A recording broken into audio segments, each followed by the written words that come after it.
I've been working for the past few months on a big project at Podia. We're going to be releasing an audience building course. Uh, I think it's one of probably the most unique of its kind, talking about audience building, doing some myth busting, kind of coming from it in a little bit of an unconventional way, and taking you through some really actionable things to help you build the foundation of a an audience not just of followers but of fans who take action, who do things, who uh, engage with your posts, who like, comment, who share, and eventually buy from you. So I'm very excited about sharing that course with you, and that's going to be coming out soon.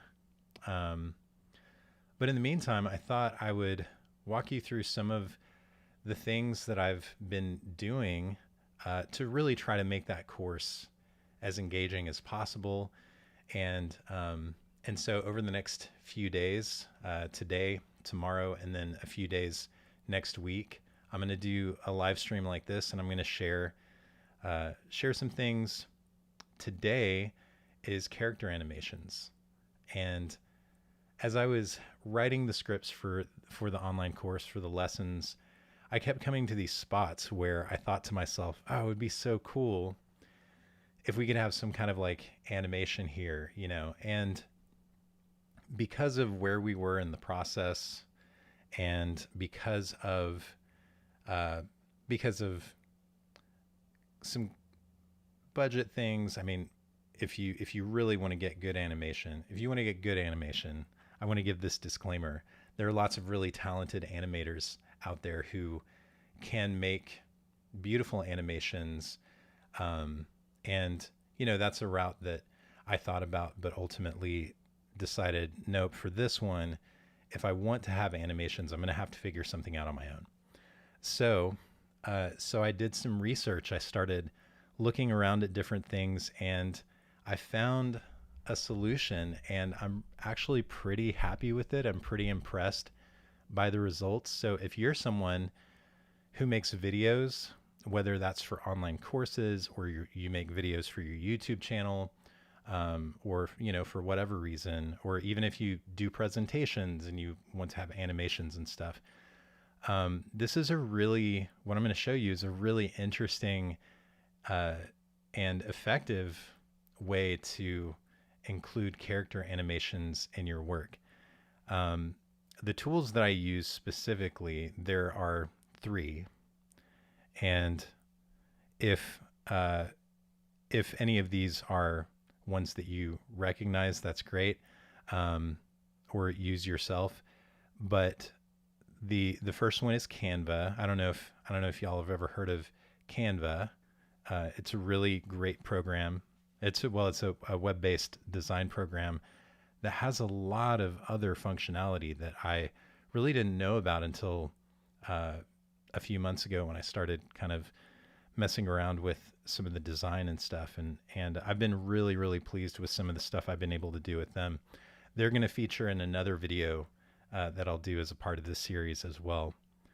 But Canva is one. The second one is Premiere Pro. That's my video editing software. It's what I primarily use for editing videos, and it's been, I've had people recommend maybe you should try DaVinci or maybe you should try Final Cut, and I'm just such a creature of habit. I have all my shortcuts and everything like that. Um, but of course, Premiere Pro is when it comes to animation, that's not what that program's designed for. So I could assemble everything in Premiere Pro, but I couldn't do the character animations. Um, the program that really shines in this scenario is one called, well, it's not a program, it's a web-based service. It's called Animaker. So that's at animaker.com. And I found them when I was searching for character animations, because I thought, we have like these AI art tools, we have Chat GPT. There's got to be some, like, we have all these no code type tools there's got to be something where I can like, maybe plug in, this is the kind of thing I'm looking for. And so I was just curious. I was like, I'm going to see what's out there. I started searching and I came across Animaker. And the thing that really struck me about them right away was that they had a very diverse suite of characters to choose from. So I'll show you that here in a moment, but just tons and tons of characters. And they also had a feature where you could build your own character. So you could actually go through and you could kind of like if you were making an avatar for your iCloud account, or if you're making, what is it, a Nintendo Me character back in the day. I don't know if you can still do that with the Switch. Anyways, I still have my old school. So like when I play Smash Bros, I play as my Me character from the Nintendo Wii that I had 10 years ago, which is fun. So anyways, it's kind of like that style. Like you can go through and you can specify skin tone and eye color and clothing and all kinds of stuff. And then, and that's really cool. And then on top of that, they have, you can give your character different emotions to display. And so they can look sad, they can look happy, they can look angry, they can look confident is one of my favorite ones. Uh, and then on top of that, they have a whole bunch of different, like tons and tons of different actions you can have these characters doing, ranging from just standing and kind of like blinking, which, that counts as character animation. If your character is moving in any way, it kind of gives that sense of like, oh, there's something going on, there's life. All the way to, doing things like typing on a computer. And I found one that was starting a fire. So like they've got a couple of stones and they're like hitting them together and starting a fire. So it was really cool. I found this and I was like, okay, this is what I'm going to use. So I'm going to go ahead and pause here for a second. I want to say hi to some of the folks who are tuning in. Rose and Iriji, Catherine Kpan, who is director of support at Podia, and my awesome channel. Hi, how are you folks doing? Thank you so much for tuning in. So I'm going to switch over now and I'm going to go full screen and show you Animaker and show you how I put these things together behind the scenes. So like, it's one thing to find a character that's animated in the way that you want them to be animated. It's another thing to kind of translate the thing that you're trying to do, which is, maybe represent some section of a script that you have, and turn that into an animation that's cohesive, that makes sense. So without further ado, let's hop over to Animaker. All right, so here we are. This is my Animaker dashboard. And I'm going to go to my projects. And you can see I've actually got a few here. The one that I'm going to show you is this one today. And you can see like right away, these are two different characters, but they're already kind of oriented in the way that I want them to be. And this was, so clicking on this character, this is a character that I built. So I'm going to come over here and I'm going to show you these. Well, okay, let me take you on a quick tour. Sorry, I'm kind of getting ahead of myself, but I'm really excited about this. So they have all of these characters you can choose from. I'm kind of scrolling down here. You can also go full screen on your animation, but I'm going to look at the characters here. Just lots and lots and lots of different characters. Now, depending on the level of account you have, some of them are available and some are not. You have to upgrade. We don't have the pro account. Let me see. So we have the starter plan right now, and this is kind of an important thing. So this was something that I had a question about kind of in the beginning as I was doing this process. Was it's one of those things that's really important to me as a creator is to make sure that anything I'm using is licensed and is covered, that we're not going to, get hit with an unexpected royalty or something like that. This goes back to a story from years ago when I got a letter from Getty Images saying that I owed them, it was like 200 something dollars for an image that I used unwittingly. So ever since then, I've been a real stickler about like, yeah, you got to make sure, that you're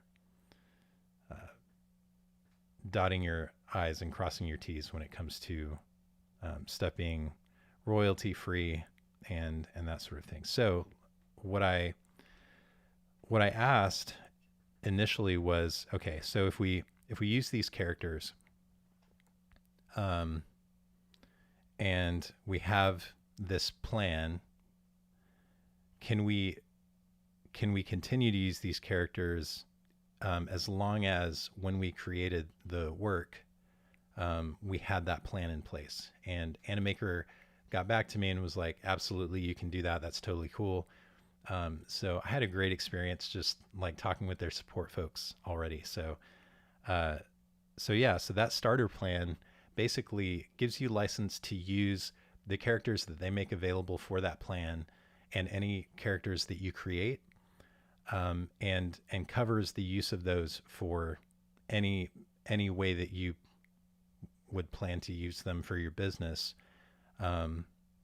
as long as when you created them you had that plan with Animaker. So anyways, I wanted to share that. I thought that was a good detail to call out. So you've got all these characters, and then up here you can click on this and you can create your own. I've created a few here, and this is actually one. This is this character that I created, and I gave him a name, and I can't remember what it is. But we'll call him Theodore. I don't know where that came from. So am I back? Nope, I'm not showing you. I need to go back to the actual thing. Here we go. Sorry about that. Okay, so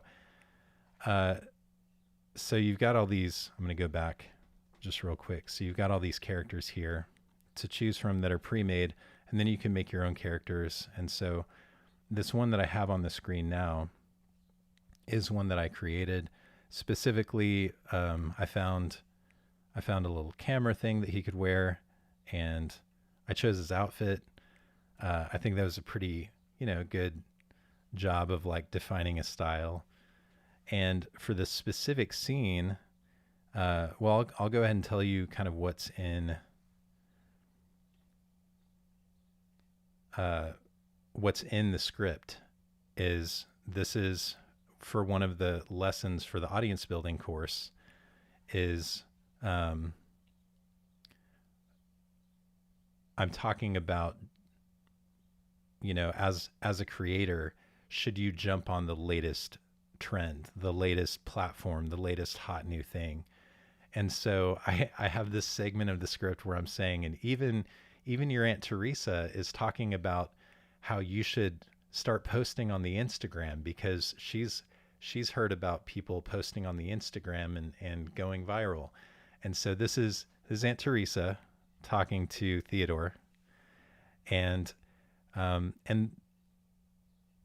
this is the animation. I'm going to go ahead and play it for you. So there's not really much to it. She's talking to him, and he's just kind of sitting there like blinking and nodding. But it's movement, it's motion, it's dynamic, and so it just illustrates that scene and makes it a little bit more visually interesting, and that's kind of what I was going for. The problem is, I go to the backgrounds here, so they do have backgrounds, and you can search. So if I searched for, like, I imagine they're like in a living room. I'm gonna wait for it to load here for a second. I I went through these and I wasn't super excited about any of these options. Um,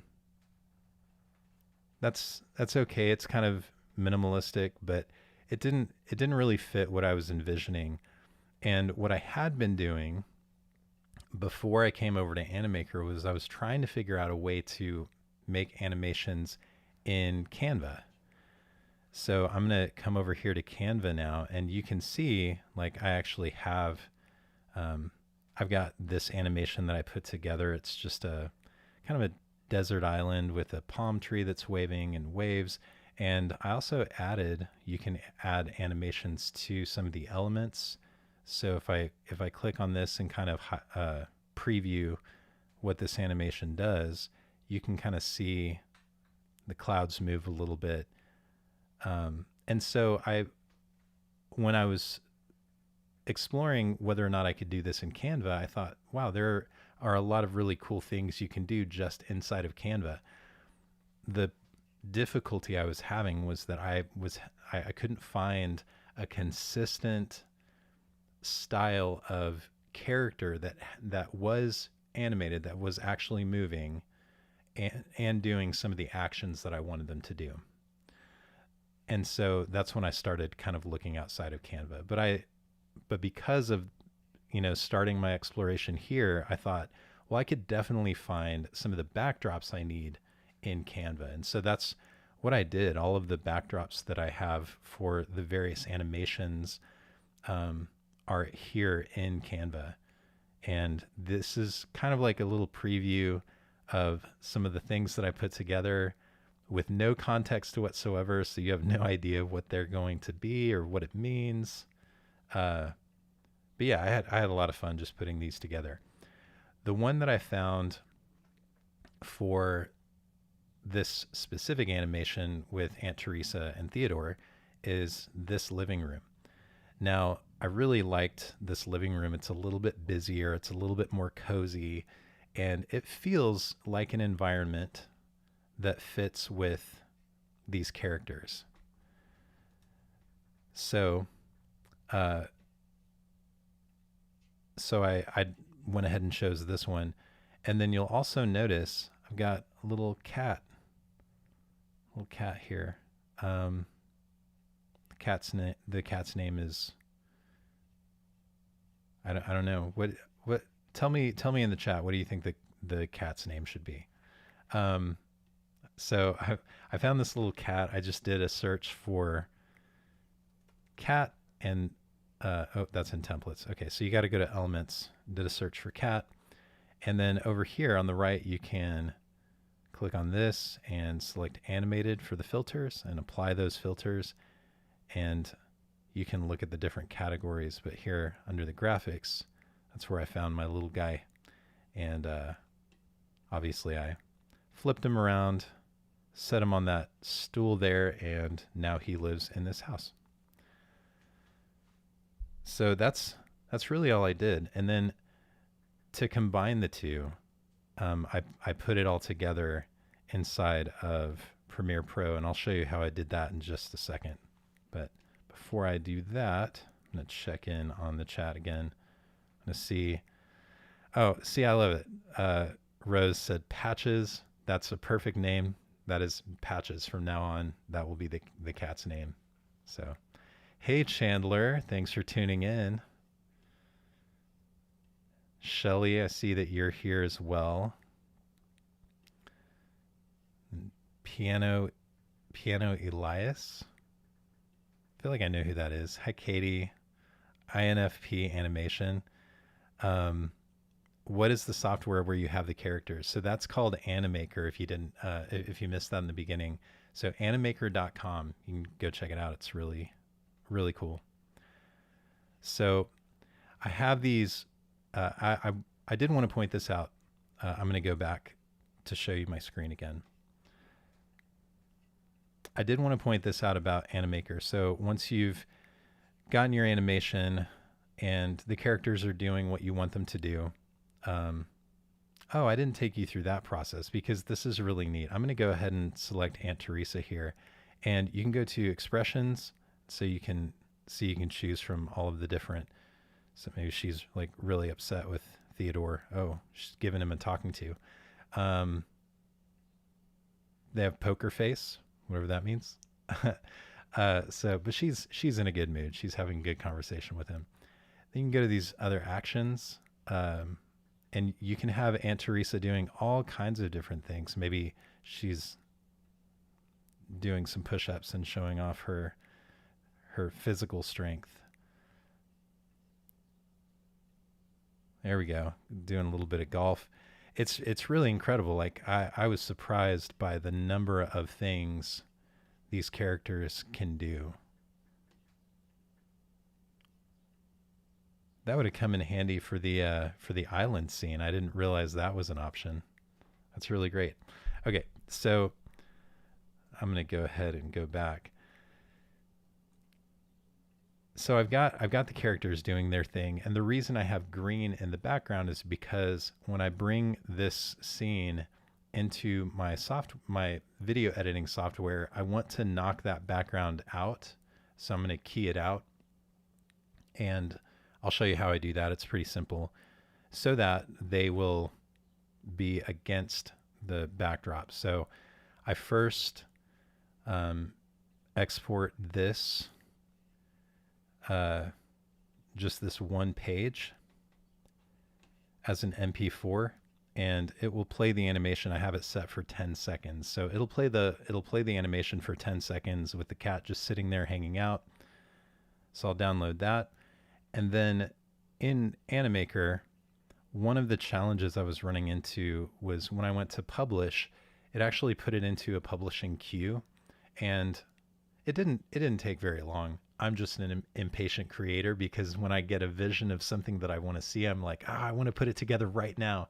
So what I did instead of going to publish was I used the screen recording feature built into Mac OS, and so I would just have it recording this one section, and as it was recording, I would go ahead and play the animation, and then that automatically saves that as a file that I can bring into Premiere Pro. So now, putting it all together, I'm going to go ahead and go to Premiere Pro and show you what this looks like. So this is I'll show you this real quick. This is the island animation. If it'll play back, got a little bottle in there. That was a little bit more complicated. I won't take you through that. Let me see if I can find.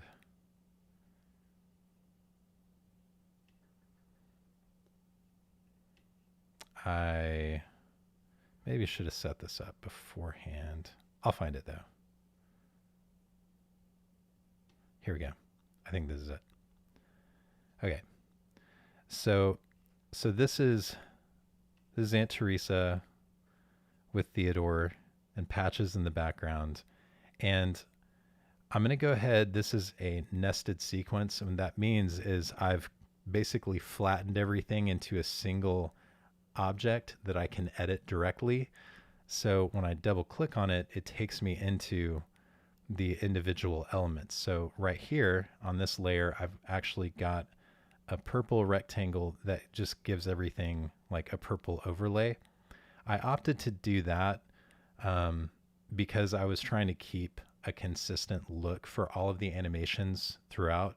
The color palette was going to be a little bit different from animation to animation, so I thought that would make it a little bit easier to make it consistent. But this is the screen recording that I made of just these two characters. And so if I knock out the background layer, you can see them hanging out there, and that is the animation. And I'm using, it's called Ultra Key, and this is an effect where you can select which color you want to knock out. So if I turn this effect off, you can see all of that green there. So all I have to do is choose the dropper, select that color, that's selected, and then those characters are hanging out.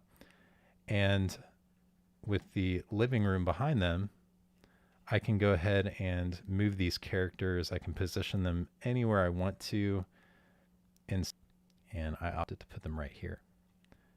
And then I've got this layer, again, this purple overlay on top of it. So all of that is put together and flattened into this one element. The reason I wanted to flatten it into this one element, well, there were two reasons. So the first one is I wanted it to really feel like an animation, and so I set the frame rate for this sequence to 12 frames per second. Usually you have something at, like, if it's regular video like talking head, you got 24 frames per second, 30 frames per second. It looks more like natural motion. But for animation, especially a lot of the older animation was set to 12 frames per second. And so it just gives it this kind of look and feel that is, I don't know, it's stylistically, I really like it. And the other reason I flattened this one element was because I wanted to mess with the position and the scale. So I start the shot on the cat because it's like, that's going to draw your attention right away. It's like, oh, there's a cat. But then there's also like more going on in the scene. And so it zooms out and you get to see the whole thing. And now you see Aunt Teresa's talking to Theodore and the cat is just hanging out. So yeah, so that was my process for putting all of that together, and I had a blast making that, along with several other things that I did throughout the course. And so that's just one piece. If you're looking for ways to add character animations into your videos or presentations, and you don't have the budget to go and hire a professional animator to make all of them for you, this is a really pretty easy, relatively easy way to add those characters. And even in Animaker, if you don't want to go through the trouble of making a background in Canva and having to put everything together, you can assemble a lot of this stuff just in Animaker and build out an animation and download it that way. So definitely worth checking out. So all right, I think that's going to do it for this one. Future videos in this series, I'm going to do 4 more, and I'm going to talk about other things that I've done for this audience building course that we're going to be releasing next week that I'm very excited about. So I'll be talking about how to add and edit fancy captions. So you have maybe just for clips of yourself talking, or if you have a guest and you want to have captions that show up on the screen that are like burnt into the video that make it a little bit more engaging, a little bit more interesting, and also make sure that everything that's being said is understood. I'm going to walk you through how to do that. And then I'm also going to talk about more of the text animation stuff that I do in Canva. That's going to be another video. And then I'm going to take you on a tour of, sorry, I'm getting ahead of myself. Next week, I'm going to actually show you how we assemble the online course, how we build it in Podia. And then the last day, I'm going to take you on a tour of my studio and show you what it looks like behind the scenes. I'm looking around, and this, honestly, I got to just be honest right now, this place is kind of a mess. The camera only sees what I want it to see. So for right now, you get this really nice view. But yeah, I hope you get a chance to tune in, and I can share more of some of the work that I've been doing. I've been really hard at work on this project for many, many weeks, and I'm so excited to finally soon get to share it with you, and really excited to get to show you some of the stuff that I've been doing behind the scenes. So I'm going to check in one more time to the chat before we sign off. Oh, by the way, if you are interested in learning how to grow your audience, that's what the course that I'm making is all about. At the very beginning of the the video, I kind of went through all of the different ways we're tackling this topic of audience building. But if you're interested, the best way you can stay in the know about when that's going to be released and how that's going to be released is to go to the Podia creator community. So you can just go to podia.com/creator-community. I'm going to double check that and make sure that that's correct. I might be wrong. Nope, I'm not wrong. That is it. So podia.com/creator-community. If you're a Podia creator and you're already in there, you will know as soon as we get that going. But if you're looking for a place with other creators who are on the same journey as you to share ideas, get feedback, share some of the cool things that you're working on, that is the place to be. So, all right. Well, thanks again, y'all, for tuning in. And I'm going to sign off now. We'll see you next time.